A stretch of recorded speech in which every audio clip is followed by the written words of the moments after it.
You are now checking out the Win Podcast, where the everyday people are the celebrities. So let's get to know them. What up, everybody? It's your girl Adaloso, just in case you didn't know. So, what's good, everybody? It's the conductor of the train, your boy DJ SJ614, and we are the New York Dose. Yes. So right now, the New York Dose has been through lots of phases. We are currently in our third season. Each season we switch up the structure a little bit. In season 1, we interviewed a lot of artists and entrepreneurs because we believed that there was this like myth to success, and we wanted to debunk that and really catch people on their way up, you know. the process. Exactly, yeah. So that it didn't seem like it was just this overnight thing. So that was a lot of season 1. In season 2, we started having conversations that we felt needed to be had. It came less about the person and more about the topic. So it became a real like topical show, and we were just analyzing like millennial and worldly current events, struggles, problems, and trying to figure out solutions for them. And how would we move forward as a society to just really make the world a better place? Here in season 3, it's been, our theme is kind of like off the shelf. So we've been analyzing other media around us and then taking their topics and kind of like regurgitating it to our audience, but putting our own little spin on it as well. So that's where we are right now. Well, it seems like you guys are giving so much to artists and stuff like that. What does the New York Dose have provided for yourself while doing this? Ooh. I feel like so much, like, it's definitely therapeutic for me. I like to go on and say everything that I feel, like throw it all out there and just leave it there sometimes. Definitely seeing growth. Like I feel like with each episode I see and hear physical growth within myself. What else has New York Dose given me? It's given me DJ. Yeah, that's true. It's friendship too. Yeah.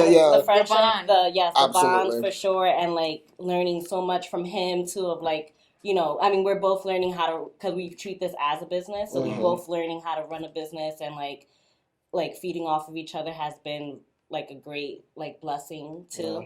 And I feel like so many other things I just can't think of right now. So. I know for me, it's so funny because we just had our birthday panel that you guys were at. Thank you so much for attending. And we kind of got a question like this, and what I said was, basically podcasting helped me give a fuck about the world. If that makes sense. You gave a fuck, like actually care? Actually care. Okay. Yeah. I was a very apathetic person before podcasting. There wasn't much that I cared about unless it was directly affecting me. Like indirectly, didn't care. And especially if it had nothing to do with me, I was always kind of minding my business in my own little corner of the world, and just doing what I had to do to survive and things like that. But getting into podcasting made me want to and have to relate to the other things that are also happening around me. So it opened my eyes and made me more aware and made me smarter as a person. I find that when I'm with other people, I tend to know a lot of the, at least direct current events is happening right then and there. Whereas some people outside of the city that I hang with, they're like, oh, do you know what's this about and what's that about? And I'm like, oh yeah, actually, like I do, because I do the research for the podcast. So that's what it's immediately done for me, on top of just like fostering my growth in relationships with other people, teaching me how to be. Like the guests have been very impactful too. Absolutely. For me, because it's like, again, like I love hearing about the process and all about that. So it's like having these people like with kind of similar mindsets of like trying to strive for something and do something like really like help add on for us to keep going too. Because it's like, okay, these people really do exist too, and it's needed. So I think what it's also done for us is, in a secret, underhanded way, it's kind of building us up to be like this little underground voice of New York City, because we've spent so many years building relationships. It's a guest-based show, so on every episode we have about at least one guest, right? Most of the time we have 2. So just fostering all of these connections and networking with all these people, we've underhandedly created this little web with already established Emmy Award winners, people in the NFL, people on other radio stations, just like the everyday people that are succeeding, business people, you know what I mean? Like you guys, just like all these people that we have connections with, once everybody keeps popping, it's just it's like it's gonna be like wildfire. You know what I mean? So I think that's what it's also given for us. Somebody hit me up the other day and they were like, "Hey, do you know any artists?" Was able to ship them a list. You know what I'm saying? Like we've almost built this little like listserv like of a network too, exactly of talent. So well, you met in college, so we met in high you school. met in high school. So that's how you yeah. We met in high school. He was 2 years younger than me. TU, Talent Unlimited. Talent Unlimited. Talent is unlimited. I was class of 07. He is 09. So in high school, I did not speak at all. Like, I was a dance major, so the way I expressed myself was mostly through movement. And anyway. But yeah, I think I was just also, like, really shy. So it's like, I would see, like, I feel like it was my junior year. I would see, like, Derek, and Derek was always very, like you knew Derek when he was down the hallway. Like, he had a different hair color every week. Wearing leopard. Yeah, like bright ass shoes. Shine bright like a diamond. Hello. Still, like saying his monologues down the hallway. Right, because he was a musical theater, then he switched over to musical theater and drama. Yeah, so it was one of those, like, literally, it was always like he was walking this way and I was walking that way, and it would be like a wave, like I would say hi to people, but I wouldn't like have conversations because one, like, I feel like he was in my ear also, so it was just like. But anyway, we met there, and then we never hung out, nothing. Then in college, I went to Buffalo State, Rough Buff. Hey, Rough Buff! And it was kind of like the same thing. Like, we were in the union. The union's like where everyone eats. And saw him, and I was like, oh, shit. Like, he comes here, too. And then it was one of those always, like, hi and bye things until, like, after college, where my friend James has a dance company called Teak Vision, and we had rehearsal, and then he was like, I'm gonna go to the Bodega podcast. This was back in that day. I remember that. It was 3 years ago when that's how Derek started podcasting through the Bodega podcast, and I later joined.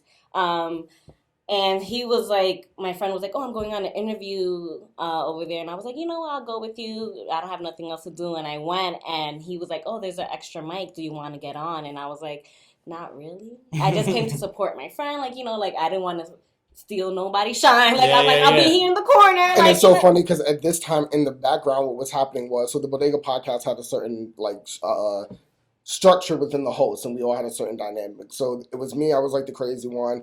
Then there was my best friend RJ, who was more of the informational male host. And then we had Afro-Latina host Mariah, who was both like informational and also like a little bit crazy. But she was getting ready to go away to school, and I wanted to have another female host like come in. So when Adaloso just like sat behind the mic, I was like, this could work. You know what I mean? Like, she kind of, like, directly fit the mold, so I was in my casting mode. I was like, So you were plotting on me? I was like, damn. I was like, you want to get on the mic? I was like, nah.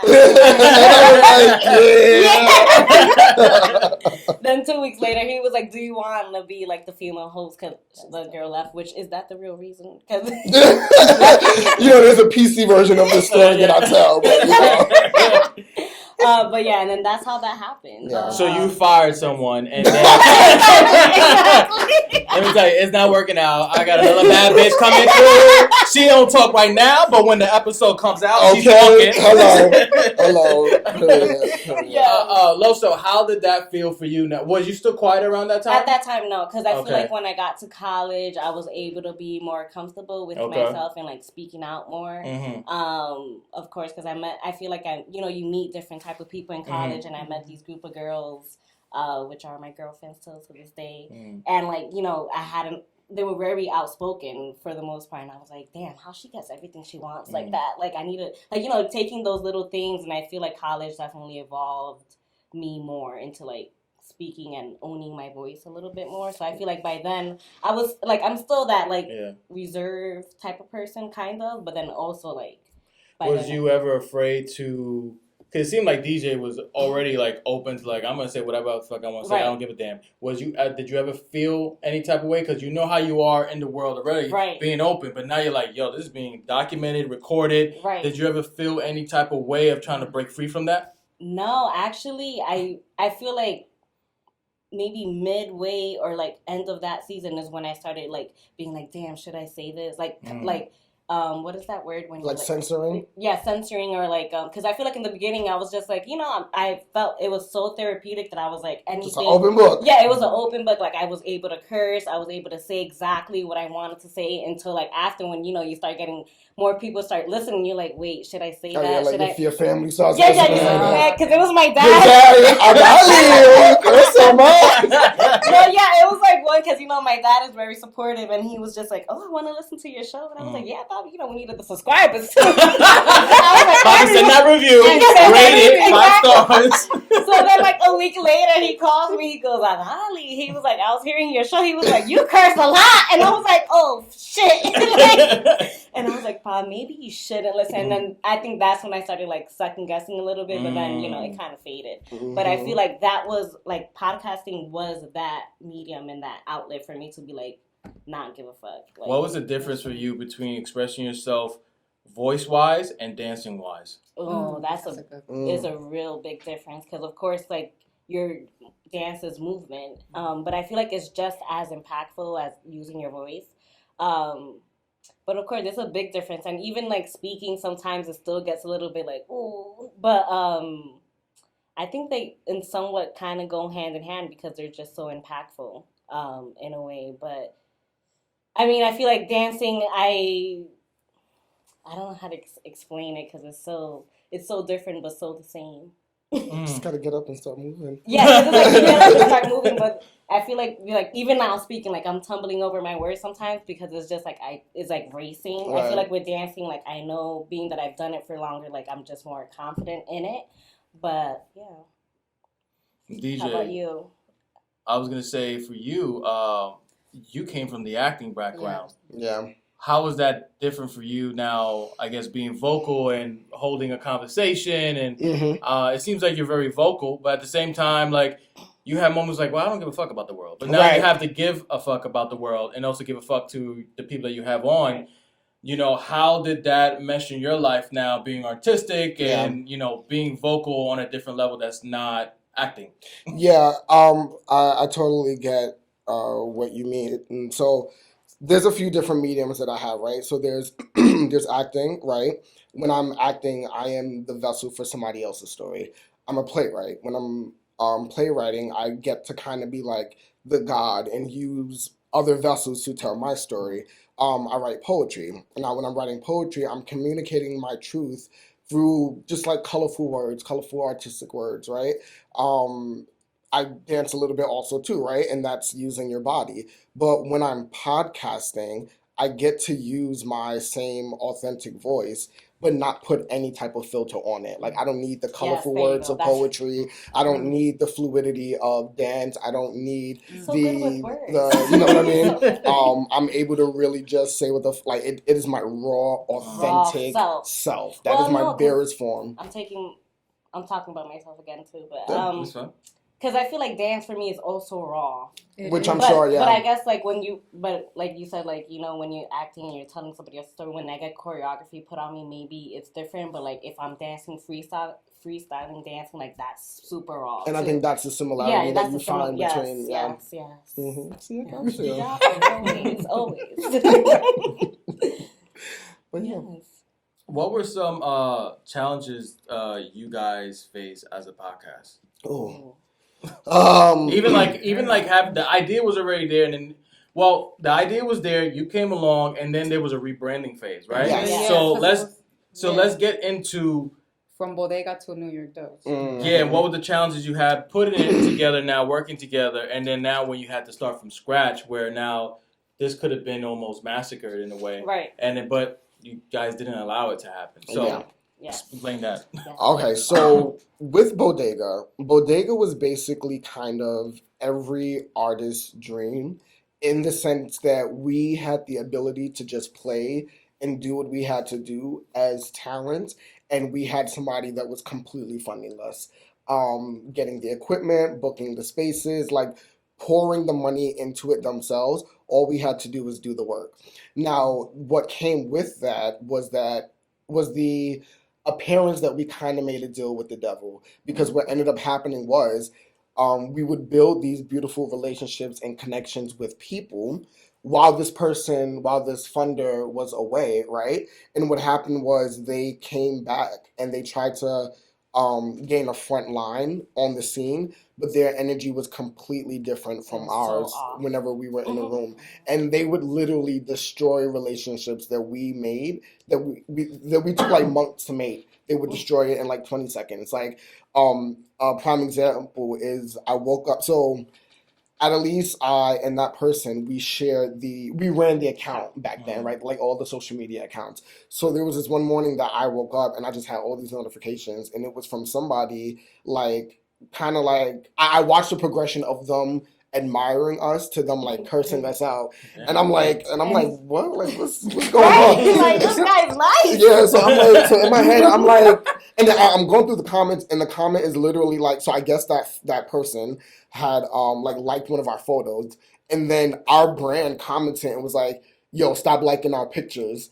And it was so odd. Like, it was so odd. And then it was like, oh, yo, go like somebody else's pictures. Like, we don't fuck with people like you. Like, da-da-da. Like, so now, mind you, it's our faces on it because nobody ever knew who this person was behind the scenes.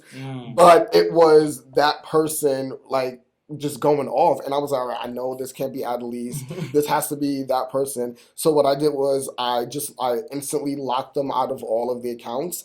I had a meeting with her and our other co-host at the time, Bruckner. Yeah, because that was like the final straw. Because there was other little incidents that we were just like, and D was like, was always the person that could talk to him. Yeah, I was like the filter. So it's like, yeah. I would get like all of his shit, and then I would like relay it to them in like a nicer way, and kind of just be like, all right, guys, or like, with us, you'll relay it to him. Too. Exactly, right. I was like that medium, like in between. But just long story short, just the energy was not right. So we came to a moment when we were just like, okay, what do we value more? Do we value getting all this funding, having the audience that we worked so hard to build over the past like year, or do we value our potential moving forward, like what we could be if we cut this person loose? Exactly, right. And we of course chose our future versus the predicament that we were in at that point in time, and that's where the rebranding came into play. Which was scary for me. Yeah, I at least did not want to do it. I'm not good with. I'm adaptable, but I'm not good with sudden extreme change. Yeah, extreme sudden change. Like, it takes me a little while to like accept it. Like, I'll deal with it, but it takes me like to really sit in and accept it. And I was like, no, we can't rebrand. Like, the bodega's perfect. Like, everything was perfect. Like, all the segments we had, everything. And I was like, what the heck? And he was like, D knew. He was like, we have to, because I was still trying to find a way. I was like, maybe we just forget him and just still keep the name. Like, we'll fund it. So he was like, no, we have to start from fresh. Yeah. Because we didn't want like the way like D expressed to be like, mixed up with that energy or anything like that, just still connected to him. It's like, like when you're with someone and then you break up, like you don't want nothing that connects. I don't want your sweater. I don't want the dog. Right. Take it all. Burn everything. Yeah. Exactly. It was like kind of that, and I was like, that first week, like that all happened within a week, and we were in a group chat with me, Brooke, Monet, and I think just us. Yeah, just us. Yeah. And we were just like, yo, what are we gonna do? Like, what? And then I was like, Girl Boss. That it was a book with this girl, Sophia. She like she started like Nasty Gal.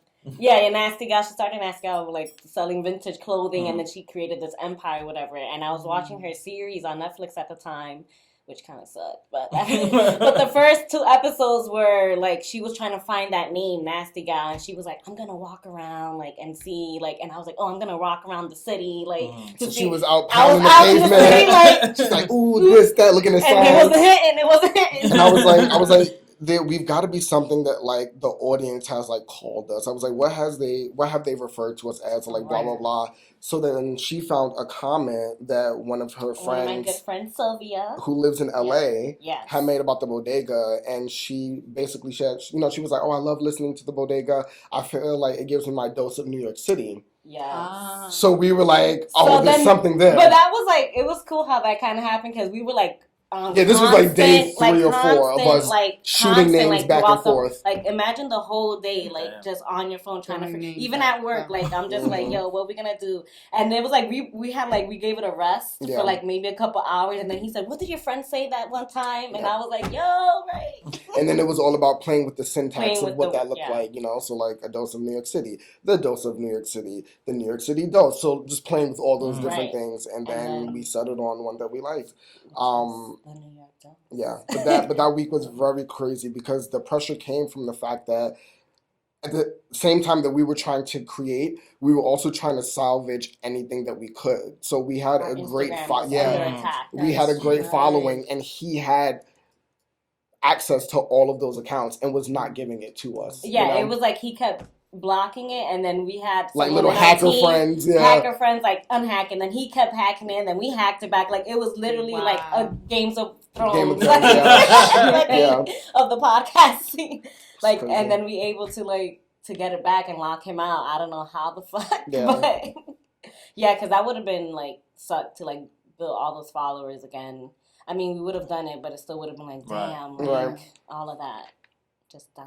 But so Cloud, I'm gonna have you like jump in, ask a question for them because I feel like we're Dutching. And I'm like, oh, this is a perfect moment to have that. So no, I had a comment because you were talking about the name, and it's funny how now it's the two of you now, right? So the New York dose, right? I see it like the two of you. Yeah, so just it's definitely the two of us. Another rebranding that you guys can do. Just dose. You can do it by tonight. Just do it, right? Just, but we do have in the front. And we have our you whole have a team. That's right. We are so that we cannot operate without.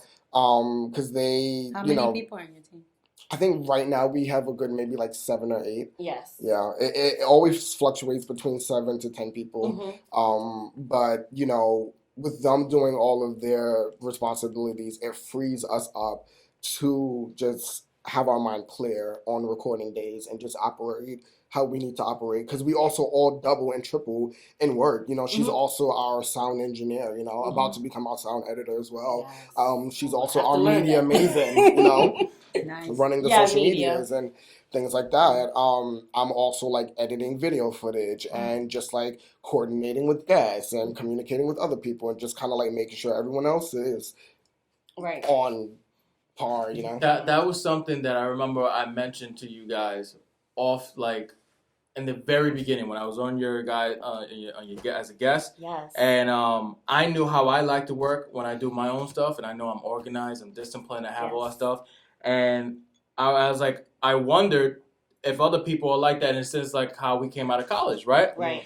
I've seen that in older people, and that's how I learned from them. And I said, well, I'm going to apply that to my dreams and goals. Yeah. When I met you guys, I'm like, all right, I'm going to see what this is about, blah, blah, blah. I was interested. But automatically, I saw the organization, how you guys was on point. From emails, from the guests, from the questions, from the setup. And I remember when I was done, I told you guys, yo, you have something great here. Yes, you did. And what's going to keep it going is your organization. And that is key. Because people think they just do it. No, it's the work that goes behind there. And I was like, you guys have it. Thank you. Keep building that. And because I was highly impressed. Because I was like, I saw like a version of myself, how I work. Because no one was going to do the things that I wanted to do. I had to do it. Yep. And you guys was doing it. And it was refreshing to see. Because the age, I'm like, cause they look at us sometimes like, well, you don't know. You're not going to hustle out there. And I was like, bro, that was amazing. And I was like, so like proud of you guys. I'm like, yo, keep going. Because that's people think like talent is only going to take you so much. Right. It's really getting yourself out there, working and doing. And being consistent. Consistent. That's going to take you where you need to go. And it's going to be a longer road to get there. But it's no one's gonna take that away from you. Right. Absolutely. And I feel like I have to give credit when it's due because you said you guys. I'm like, that's all D. no, honestly, and like I mentioned earlier, like what I learned also from like doing podcasting is that, you know, I'm very like, I'm a mover, so like I usually go with the flow with a lot of things. Like D is so like on motherfucking point. Like I wish I've learned much from him, but I wish still like he applies it with everything. Like he writes everything down. Like there's a blueprint for everything, and I'm like yes, and yes. Like you know, like, and it's so important. Like with anything that you do, like even like, you know, freaking going shopping, like getting groceries. Like if once you have everything there, you're in and out, right? Mm-hmm. So it's like that. It's like you said, it's so important, and I'm happy that I have a master planner by my side. How do you remain true to yourself as a podcast? Because individually, you guys, you know, have your own visions and goals and throughout life and own careers, but now you guys are almost communicating and have an entity as one. Yeah. So how do you remain true to yourself, where from when the world try to test you or try to make you be a different podcast, maybe you should do this differently? How do you be like come together and zone in and be like, I don't think that's us or whatever?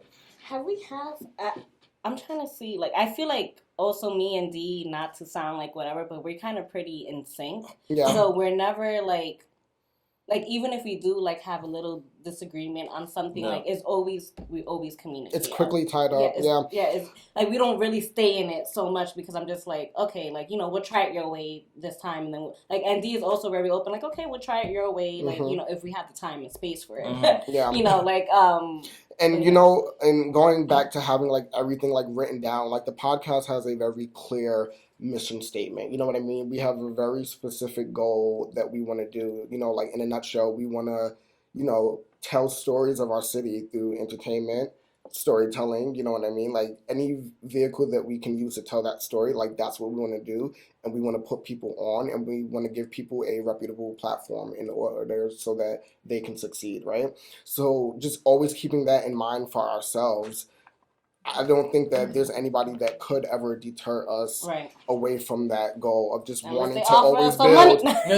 No, I'm kidding. Okay. We will never sell ourselves. Right? But well, the price.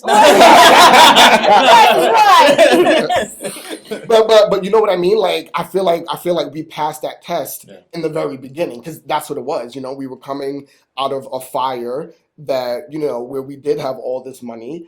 And we chose the option of staying true to ourselves and being broke motherfuckers. Right. You know what I'm saying? So it was only up from there. Like it literally had nowhere else to go but up from that situation. And we've been going up. So, yeah. And how has this podcast, working on it together, helped you individually in your careers? Oh my gosh, so much. Like even just like the planning, like I was touching base on the planning, like applying that to my day-to-day life for sure. Keeping we record every Saturday. Is now like, you know, things come up where things have been like not every Saturday, but for the most part for the last 2 years we are at our office space every Saturday recording. So like knowing that consistency and like applying that to like, okay, well I have to stretch, like, you know, like every other day, like, okay, you know, using that, feeding off of that energy like throughout the week, like for sure, for me, helped me individually. For me, so in both of our fields, networking is very important, right? I absolutely hate networking. Because I feel like the concept of networking is so fake. You know, I can't. It really bothers my spirit. Well, it depends who you talk to. Like I feel like, I mean, of course, you will find there's some genuine. But it's like there's like so many people that are like, it's like you gotta go there. Like, so hey, what do you do? Okay. It's like the dick is out, the pussy's out. Okay, exactly. What does this do? But it's not. But there's so many dicks and pussies out there that you gotta go from one dick to another. I ain't like this one. No, of course, there's stuff. I feel like there are days for me that I'm just like, damn, I don't feel like. I had too many dicks that I was just talking. I was just talking to mad dicks. And that question right there is what changed the game for me, right? You know, like that. What do? You know, like as an actor, I hate being in a room full of other actors and we're all just masturbating about the last project that we just did. You know what I mean? So So podcasting allowed me to step outside of that whole realm and be like, well, actually, I have this podcast and blah, blah, blah. That's a totally different conversation. People now know me outside of my acting career, but they're actually more interested in my acting career because I'm doing this other thing. Right. Like, it's this weird, like, catch-22, right? So that's what it's done for me. Yeah.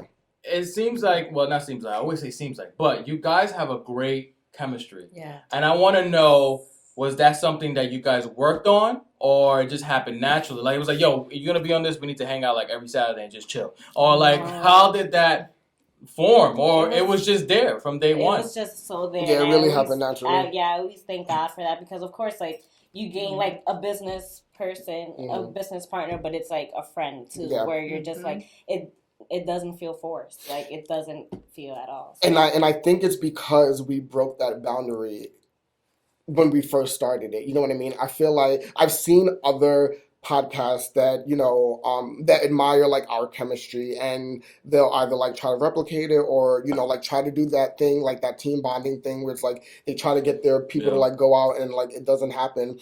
But I have also seen other people operate their shows from a friend perspective, and then it falls apart a little bit later on.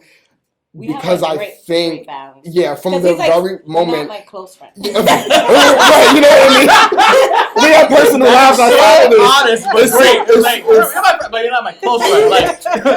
And you're a great podcast buddy too. Right. No, but it's honest. It's he is a close friend. Because she has her girlfriend. Yes, I have. Right. Like, even from the beginning, like, let's say, like, when people say, like, oh, you guys met each other in high school, like, no, we weren't friends. Right. Like, we acknowledged each other and we weren't friends. And so, like, when we first actually sat down, it was through business. Right, exactly. So I feel like that is what... Yep. Because, you know, from the very beginning, it was like, here's your contract. It wasn't, oh my God, we're so cool. Like, let's, you know what I mean? Because I feel like that later on would have fell apart when it was time to be like, all right, girl, here's our contract, you know? In the beginning was, here's our contracts, here's what we have to abide by, here's how this is going to go. And then it was like, oh my God, we're having so much fun while abiding by this contract. So, yeah. So you set rules. So you have this podcast, and you already have your goals with your podcast. So what are you foreseeing for the future for you guys? Like, what goals do you have? Where do you want it to go? Yes. I think we both see New York Dose as a multimedia brand. Yeah. So it's like, yes, we do podcast as our platform, but we also like get invited to a bunch of events in New York, and we covered red carpet hostings, which when was our first one? That was. I was so nervous that day. It was so funny. Like, you didn't seem like you were nervous. No, because it was like our first time, like, live, like, it felt like a live podcast, you know, in a way. So I was like, shit, like, I'm so used to, like, just being behind the mic, and, like, I'm like, that's when I was like, oh, shit, can I do this shit? It was so funny, and you guys did a phenomenal job. I'm gonna let you guys continue with that story, but I just want to let you know what I saw, like, when I was, you know, chilling with you guys and all that stuff, and I saw the chemistry, I saw the organization, and then I was, like, wanting to do something when the second show was coming out, and you instantly popped in my head. I'm like, yeah, like, I saw, like, a future for you guys, like, outside of podcasting. Like, you guys can do this on the red carpet and all that stuff. It's like, because you already doing it now. It's just, like, now it's just live, in a sense. And I was like, in my eyes, I didn't think that you guys, in my eyes, like, you guys have done it before. So automatically, you guys were, like, professionals to me on that level, that you was guys doing it. So hearing that this was your first time, I was like, oh, that's dope. And I saw so much more of you guys. And I love that. But that's how important it is for us to present to me. You know what I mean? Like, no matter if it was time number 1, number 8, number 12, I always want the other person to feel like we gave it our all, and B, have done it a million times before. You know, like, that's just the level of professionalism that I believe in, and I think that we believe in together. Yeah. And I want to say too that, and you still was professional, came early. Which she said, I forgot. They came early, which I'm like, boom, because I didn't know. Now I feel like, in a sense, like, I was seeing you guys in a business level too. Like, now I'm inviting you guys to be part of my thing, and I was like, yo, I want you guys to come with cards. I want you guys to promote. I want my audience. I want you to take those audience too and use them as well. And you came on time, and I remember what I loved. DJ was like, all right, so what I'm going to do. And I was like, Well, I have a couple questions. Like, do you have any questions? Like, I saw you. You have whatever and you want to do. You do. And he was like, say no more. Yep. Say no more. And then he was like, all right, I got you. And y'all both went. And I was like, this, because I always felt like I trust you guys, and whoever I hire or whatever to work with as a team, you have that position for a reason. Right. We may talk about certain things, but you have the freedom and control. And you killed that show. Yeah. Yes, absolutely. Thank you. Absolutely. Yeah. Oh my God. Yeah, your question. Yeah, a multimedia brand. So like events, like for sure, still covering like events and all that. Like I feel like the bigger it's like, having like a space like this, like, to have people come in like a BuzzFeed type of situation in a way. I feel like we see that. Right? Yeah, literally. It's just having our own empire. What is the motivation to keep going, right? Because a lot of this stuff, individually, you do this shit based off passion, love. There's no money coming in. There's a lot of hardship that comes along with it. And now you guys have another project together that's also free. Passion, love. Yes. You've been running on a lot of passion, love, and many different things in your life. I want to know what keeps that going. Oh, man. The motivation to keep going, giving so much of yourselves to others and to giving to yourself. For me, it's this idea of the common thread. Through all of my little pots that I have boiling, I'm able to find that common thread and go, okay, this is how, the rice makes sense with the fish, and the fish makes sense with the potatoes, and, XYZ. Podcasting just makes sense for everything else that we're also doing, as we pop off as actors and dancers. And we're out there. There was a beautiful moment at the beginning of the year when I was able to go away on tour for 3 months. Yes. And I came back and was able to tell the stories about tour, on the podcast while she ran it. She has gone away to perform in other cities, and I'm able to hold it down for her. And she's able to come back and, give the listeners and the audience a little taste of her experience away. So it just makes sense that we have this little baby of ours that we're able to always report back to and use as therapy and communication and networking devices and tools, and then also be out there on the field and do what we got to do. Right. Yeah, I think for me, what keeps going is I move and I feel myself a lot of other people's energy. It's just something that I was born with, or maybe it's because I'm a Cancer too. So it's I absorb a lot. So I feel like I'm giving you too much credit. But D, for sure, it helps because it's just he's so on point with things too, that it's just knowing, having somebody in accountability, type of person like that keeps me going to our team, that they have dreams too, and they want to do things within the New York. We can't stop because they have things that they want to do as well. And meeting the people, the people really feel, because we get really nice feedback where people really enjoy our energy. They enjoy the conversation. So it's that what really keeps me going. What credit do you give to yourself? Because it seems like in this interview, you gave a lot of credit to other people. No, just not to only DJ, but to a lot of other people. But you have, and the journey that you shared, you have done a lot. And you have taken on a lot, and you are learning and you are growing. So what credit would you give to yourself if you think back on this? That's a great question, because I feel like I tend to do that too a lot throughout my life, because I really appreciate what the energies that people give to me. So it's I really hold that dear to my heart. But for me, sometimes it just feels like it's just moving that I don't notice. Right. But if I have to give credit to myself, I would say seeing the consistency within myself, because I feel like that's something I always struggle with, even in school and other things, is sticking to something for a long period of time besides dance, so I feel like that is something that I'm proud of myself for. And awesome. Finding being New Yorkers, I feel like we're already born hustlers. But even finding more ways to hustle, for sure.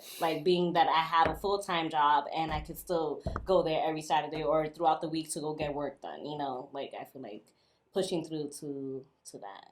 Yeah, and one of my favorite things about Adaloso is the fact that when she sees the dream, she will go full throttle to achieve it. You know what I mean? There are not many people that can be a part of a journey like the one that we're on, not getting paid, putting in 24/7 work, having to show up and be present and give it your 100. You know what I mean?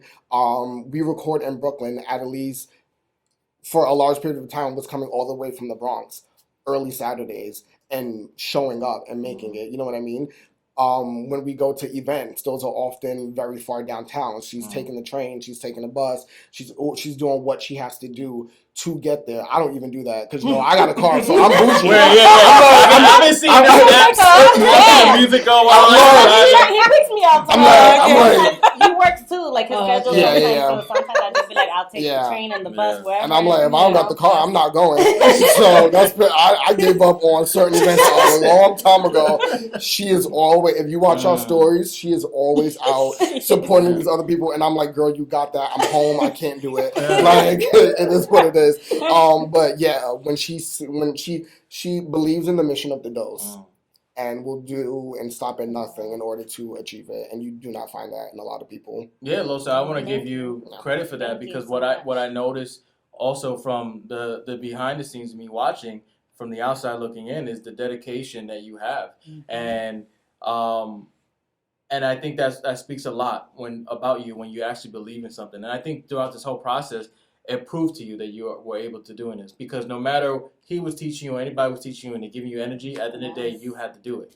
And you had to pull through and do it. So you always. And I feel like you've seen my growth too, like absolutely throughout the years too. So that means a lot. Yeah, I remember a quick story. Like I was on my way to do some poetry, at the New York Weekend, and Loso was coming. She doesn't remember this, but I remember it vividly.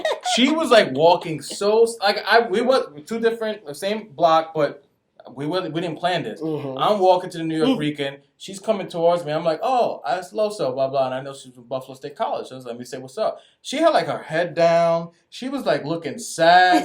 And I'm like, yo, what's up? She's like, hey, what's up? How's everything going? Blah, blah. She's like, I just had this whack ass. Like, she didn't have to, but she's like, I just had this whack ass interview. Like, I don't even know what's going on with life right now, whatever.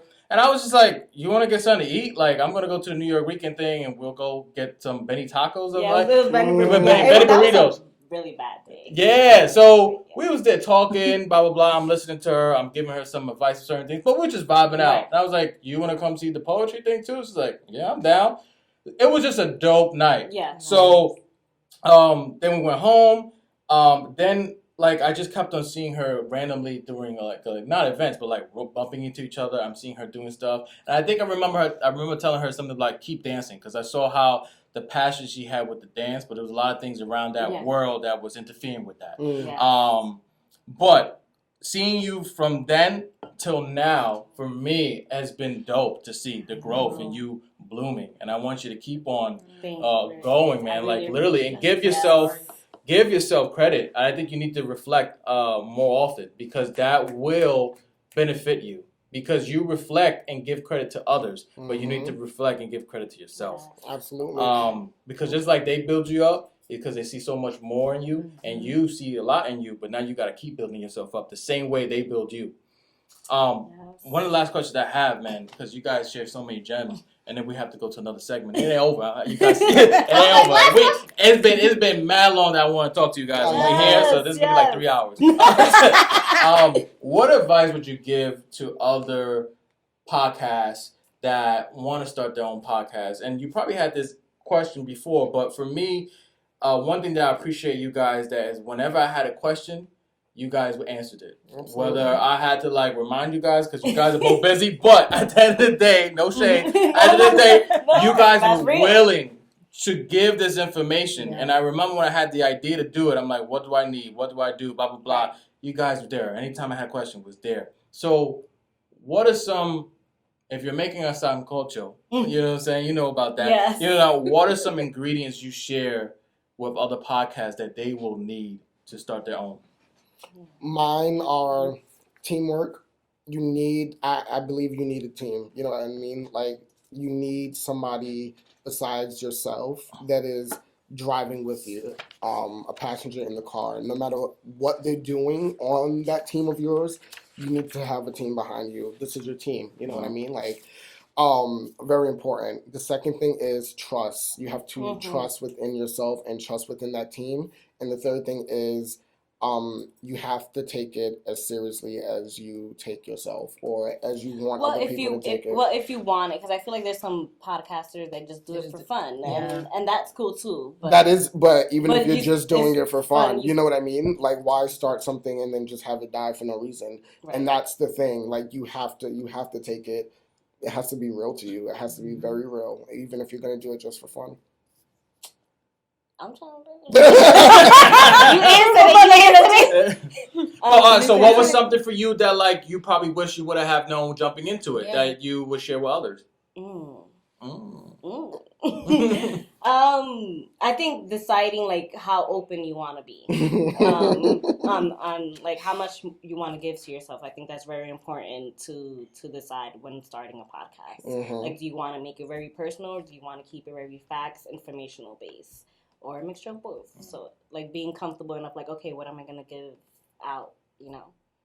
So now we're going to move forward to our segment, and I'm going to have Cloud take over the segment part, because I want her to jump in more, because this is one of her first times really talking. Second time I'm interviewing. No, but you know, I want you to, like, jump in more, doing that double jump, like, ready, excited, go. I'm usually the observer. All right, so now you're going to take over the whole segment thing. Okay. You're going to lead the way. Bye. Ready. Bye. Ja. So the first segment of our podcast is Let's Look Inside. And the first question is, what in life is beautiful to you? Ooh, getting deep in this segment. What's beautiful to me in life is the options that we have in order to how we perceive life is what's beautiful to me. You know, there are things that happen every day, right, that fall within, like, our circle of concern and our circle of influence. You know, you wake up and it's raining. You have the option to be pissed about that rain, or you have the option to throw on some rain boots and keep it pushing, you know? And I just love waking up every day and being able to perceive my version of life as very productive and just going with the flow and not really letting things fuck with me, you know? That's what I enjoy. Yeah, I would say, like, shared experiences are very beautiful in life, like, where nothing involves, like, nothing is, like, material based, like, everything, like, even just interaction right here is, like, who's sitting down right now at 8:13 p.m., like, you know, having a conversation about this. So it's, like, little things like that, for me, are very sentimental and I hold dear, too. Nice. The second question is, if we can pump the brakes on your life right now, what is something you need to pay more attention to in your life? Ooh, definitely, I would say my family. Yeah, like, if I mean, yours is worse. No, let me tell you that line. Well, you got some giving coming, right? That line that Kanye came out with when he said that he's a deadbeat cousin, like, that just spoke volumes to me. I'm like, what child that is me? Like, no, you mean it depends. It depends where I do. I really do, yeah. But on like a major scale, like, I I love my family. Oh my God, love them. Don't go to the events. Like, I'm barely home. I just lay my head down. I'll pop right back up. I'm out. I'm just in and out. I'm that cousin.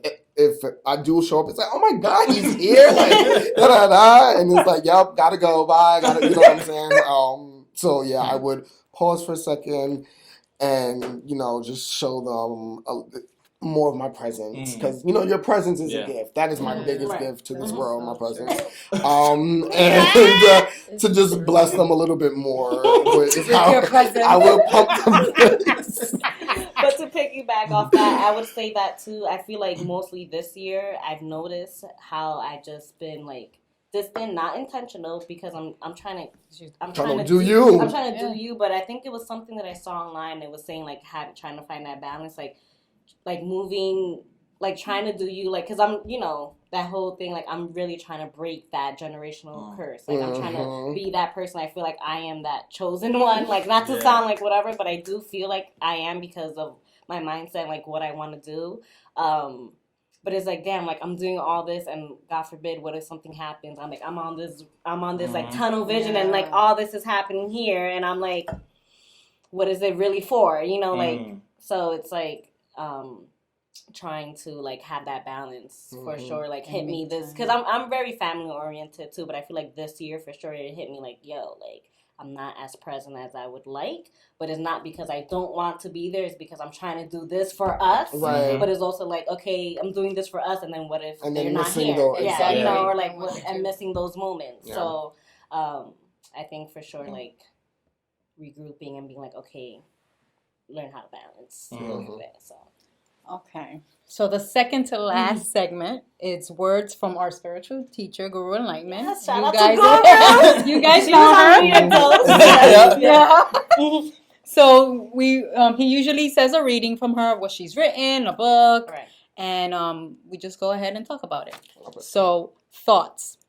We are argued to try to make our voices heard and to be noticed. We fill our thoughts with insecurity and fear. We don't allow anything else to enter our brain because we are so consumed with the world.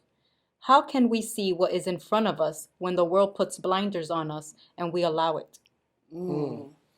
So how do you feel about that? Like, what do you get from it? Do you relate to it? Oh, yeah, for sure. I think is what you were just talking about having that tunnel vision and just going, and not noticing all the stops that you're passing by along the way, you know?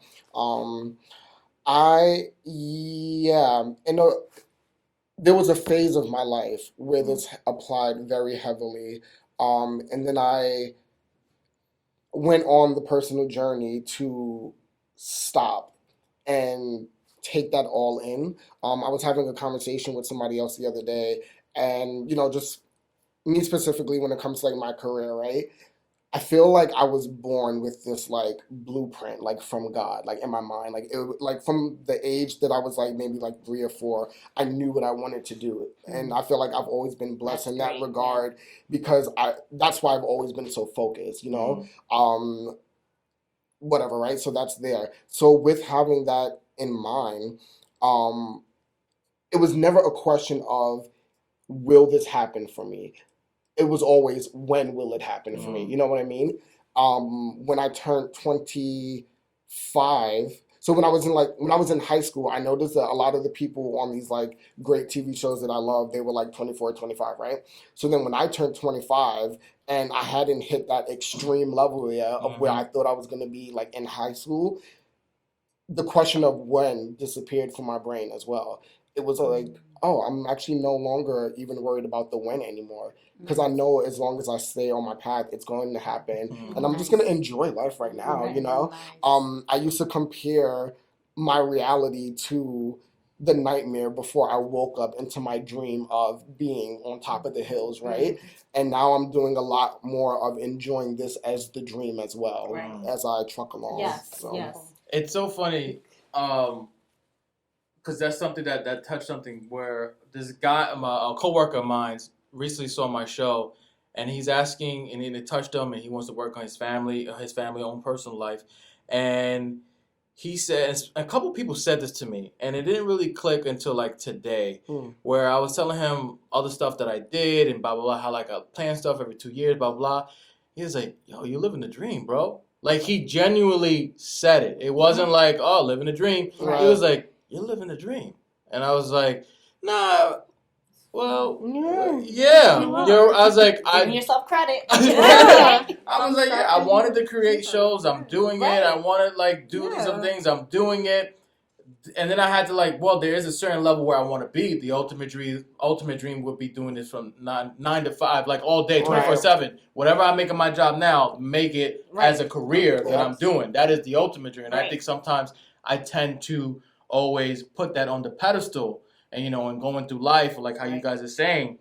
And I know it's going to happen for me because a lot of things has happened for me. So I liked how for you said the wind disappeared. And it just automatically kicked to me today when you said that, well, you're living the dream. And I'm like, wow, you're right.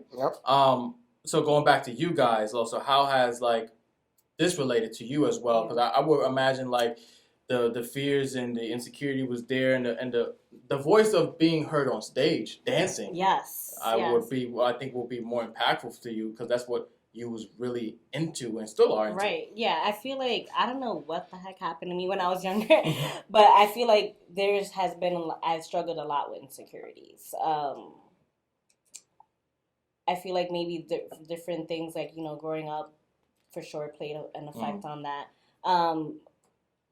But as like I kept going and like even meeting Guru, I feel like when I met Guru, like yo, why are you laughing? I'm sorry. I just think about she told me. I'm so sorry. And she told me, like how it was just like all like very pivotal and like things like that. And she was like, she told me I gotta stop smoking. Yes, that's right. She was like, yo, she told me all this. No, I remember. I remember.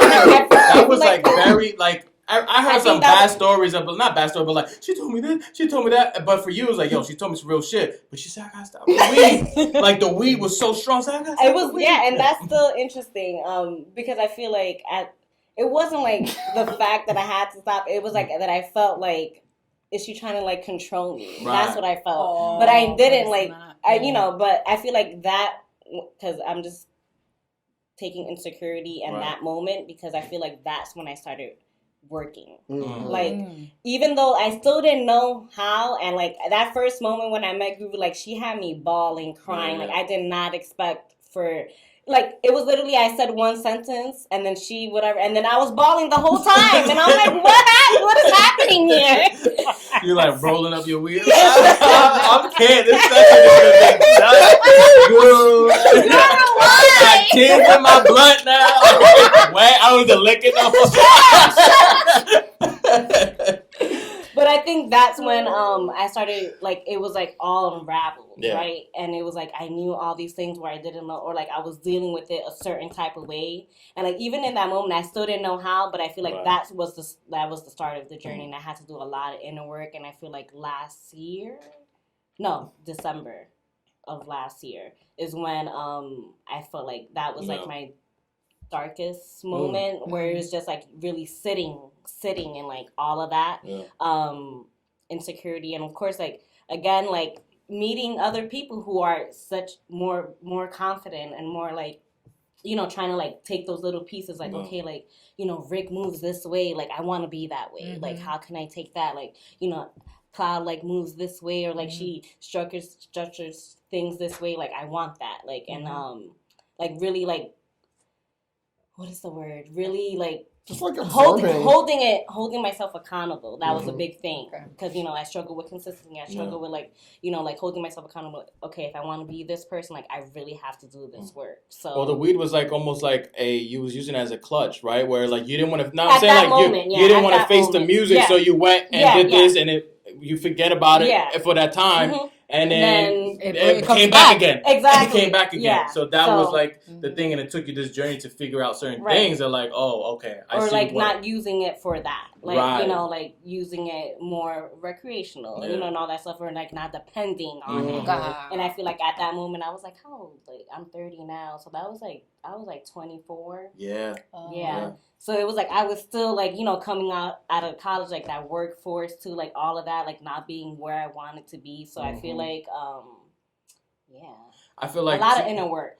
I feel like this also reflects you guys as a podcast, right? Because you guys have your own journey too, where to be true to yourself, not allow the fears and insecurity, of course, where the rebranding was a phase, seeing what's in front of you, DJ being that person, seeing what's in front, and saying, we got to do this. You eventually coming along and like, and believing it, and at the end of the day, you wanted your voices to be heard on this platform and also give a voice to others. Right. Exactly. So I feel like this sums up pretty much your journey as a podcast as a whole, because you guys have done so much in, pretty much so little time, in 2 years.